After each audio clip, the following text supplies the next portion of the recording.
In this video, I will guide you on how to create a Twitch highlight. First, you want to open the Twitch app or open up any web browser and go to the Twitch website. Log into your account. Now go to your profile avatar.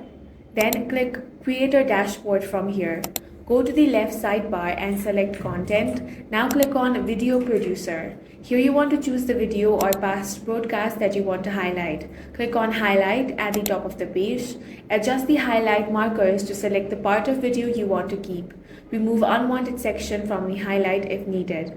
Now enter a name for the highlight video, then click Publish. Add a thumbnail image if you want to customize the highlight.